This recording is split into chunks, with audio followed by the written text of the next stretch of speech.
ロズワールが同類？どういう意味？恋しい女性に対して理想を押し付けるということですよ。エミリア様を甘やかし優しく丁重に扱ったことでしょう。あなたが普通の少女であるなど考慮もしてくれなかったでしょう。彼が恋しているのは自分の中にある理想のあなただでしょう。 Hello everybody, MegaZardX here, back at it again to give you another very exciting video, and for today I have none other than my episode 21 review of ReZero Season 2 called Reunion of Roars. And if you hadn't already done so, you can go ahead and click that card in the corner and check out my episode 20 review. Just happen to miss it, need a recap though, as we're, pushing stronger to the very conclusion of this whole entire arc. But man, I have got to say, this episode had a ton, and I do mean a ton of talking, and basically from the whole kind of, feeling that I got from this episode is, all this talking is basically preparing us for a whole lot of actions. I feel like this is probably the last episode where we get a whole bunch of talk and not a lot of like action stuff. As we're getting very close to the very end, we only have like a handful of episodes left, so I imagine this is kind of setting up the tone and setting up the scenes for different fight scenes that we're about to see. On one panel with Ram, one panel with Garfield, and the other one with Subaru and stuff, and it's kind of split between the mansion and the sanctuary though, so there's quite a bit of stuff to talk about though, although don't be shocked if I sort of kind of bogged this review down just a little bit, because in my own personal taste I think it was just a little too much talking though. But let's go ahead and get up into it though. So without any further ado, let's go ahead and dive straight up into this episode review for ReZero Season 2. This is a fat I brought us here, watch my But if I could right my wrongs and save you from the bed, it's not enough. It's not enough for me to break the rule of this world. I was never gonna leave you, never wanna lose you, but make it in the end. No, make it up for real. I won't trust someone else's life. I know who I am. Even though the story is firmly back in the present now, the pacing still has its problems.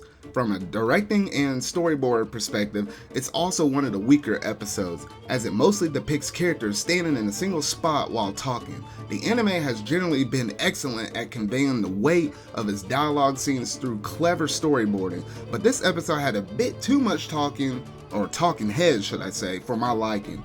For me personally, if you're going to do that much talking, you better have some kind of action behind it, similar to how Subaru had to beat Garfield into submission for him to become part of his team and recognize the errors of his ways. But it did feel like there might have been just a little bit too much talking going on here throughout the whole length of this episode. At least for like 75% of it. That last 25% had a little bit of action up in it though. For example, Ram's confrontation with Roswell is overall very important in establishing the evolving relationship between these two characters, but they didn't seem to ponder or really explain their motivations and actions to each other. The idea that Ram is ultimately acting against Roswell because she feels that it's better to crush his delusions for his own good was conveyed earlier in the scene where she kneels before Emilia. I felt like it didn't need to be reiterated, twice more. I also felt like the whole entire conversation with Odo could have been cut without losing too much, but because Roswell's shocked, so this is the main reason you agree with Subaru-kun's plan when she brings out Puck is enough to prompt the viewer to, sort of kind of fill in the gaps. This short thing is an issue with the series' composition writing more than anything. I don't necessarily think that show don't tell is a hard and fast rule for writing, but put that thought aside and the revelation when we actually get to those points of when these fights are about to break out is really exciting. You know what was good about this episode though? Subaru, Odo, and Garfield. I'm really enjoying these band of Three Stooges, and especially Garfield now that he's channeling his boisterous energy into, productive matters instead of just kind of going off and doing his own little crazy little thing though. The reveal that, like for Derica, he's only a quarter beastman was also very well timed. It lines up with, what we learned about him in episode 16, and he thought to maintain the barrier in the sanctuary because of his self-loathing issues. So it's not actually a surprise surprised to find out that he could have left this whole entire time with him, tag teaming with his older sister. Our heroes might actually stand a chance now against the assassins at the mansion.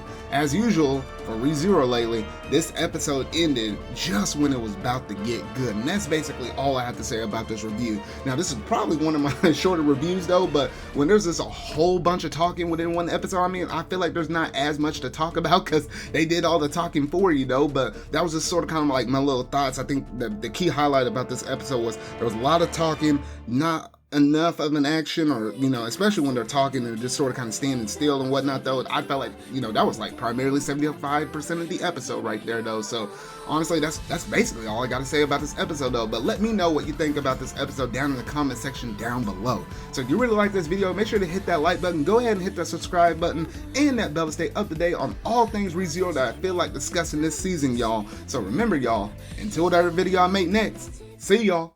俺様の最強の出発点は姉ちゃんと一緒に走り出したことだろうが